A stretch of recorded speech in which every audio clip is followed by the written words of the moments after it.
When you look at a LEGO set on a store shelf, what's the very first thing that grabs you?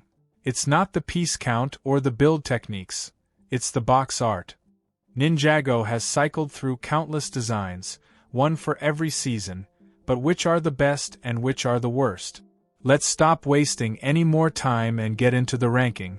The worst Ninjago box art, which happens to be the first, is the Pilot's Era. I know many find it nostalgic and clean, and honestly, it has redeeming features. For a debut attempt, the designers nailed the basics. That dark smoke in the top right corner creates a sharp contrast against the bright red template. Kai blends in perfectly, and those angular black spiral patterns along the border do a decent job of breaking up the monotony. But once you look past those details, the rest of the packaging feels completely flat. There is no dynamic background and zero depth. Just a massive, solid surface of red cardboard. It feels incredibly empty compared to what came later, making the pilot sets an easy choice for the bottom of the list. Next, in 16th place, we have the final battle box art. This is a step up, mostly due to a brighter, more exciting lime green. It features some subtle weathering patterns that add texture, a significant improvement. I also like the dynamic contrast here. Golden rays of light diffuse across the box, originating from Lloyd in his golden ninja form. They kept the classic border, but added tiny, gold, star-like flecks for extra detail. That said, it still feels a bit cheap, and personally, I'm not a fan of that specific lime green and gold combination. Moving on, number 15 is the crystallized box art. I'm not a huge fan of this one. Purple crystals rising from the ground to shatter the left side of the box create a strong visual effect, but there isn't much going on beyond that. There is some light weathering on the red section housing the Ninjago text, but nothing else significant. To make matters worse, the graphic of Lloyd in the top right looks off. It feels out of place and ruins the aesthetic.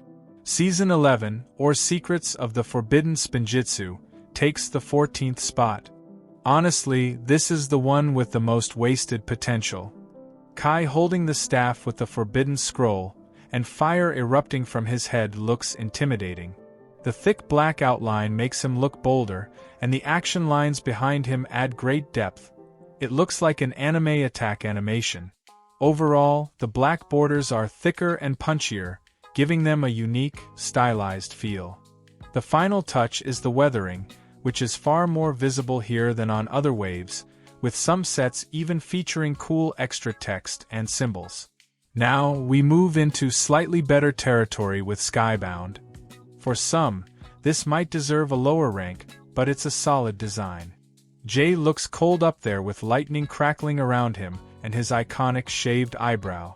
A unique feature here is the Sky Pirates flag on the bottom left, something we don't get to see every day. The classic black border returns, and there's great texture on the top left. I like to think that shadow belongs to the waving pirate flag. Coming in at number 13, we have Prime Empire. Side by side with other eras, this is easily one of the cleanest designs LEGO has ever done.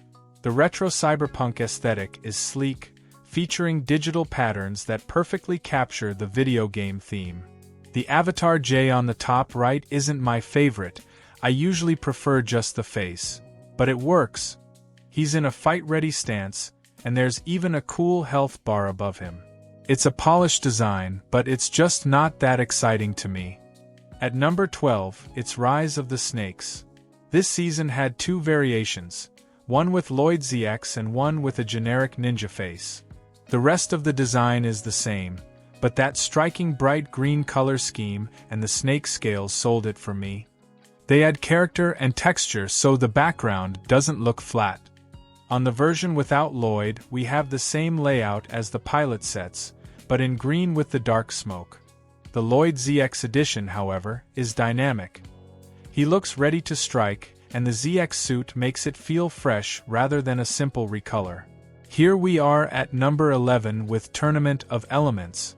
I may have called this season overrated, but the box art is sweet. The Anacondrae symbol on a red background is sick, and the cracks, vines, and weathering really exhale that jungle vibe. My only complaint is that Kai's head looks abnormally large. It should have been scaled down to fit in better. I get that Kai is the face of the brand, but this is taking it a bit too far. Entering the top 10, number 10 is Day of the Departed. Hear me out, this design is spectacular. While Cole's head is oversized, it makes sense here, blending into the scene.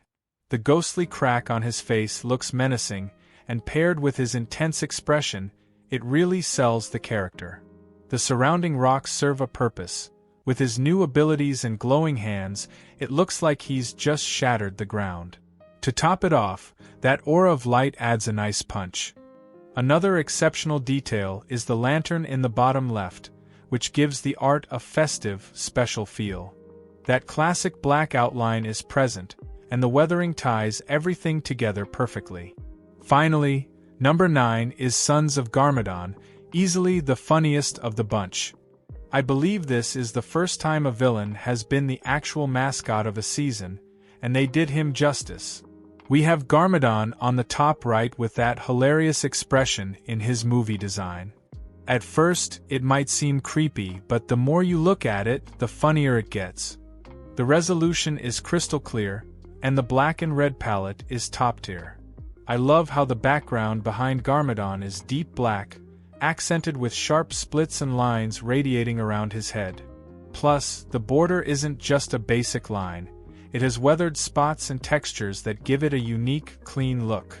That wraps it up for part 1. But what do you think? Do you agree with my ranking, or did I underestimate some, and perhaps overrated others? Let me know your thoughts in the comments. Hit that like button and subscribe so you don't miss out on part 2, coming soon. Thanks for watching.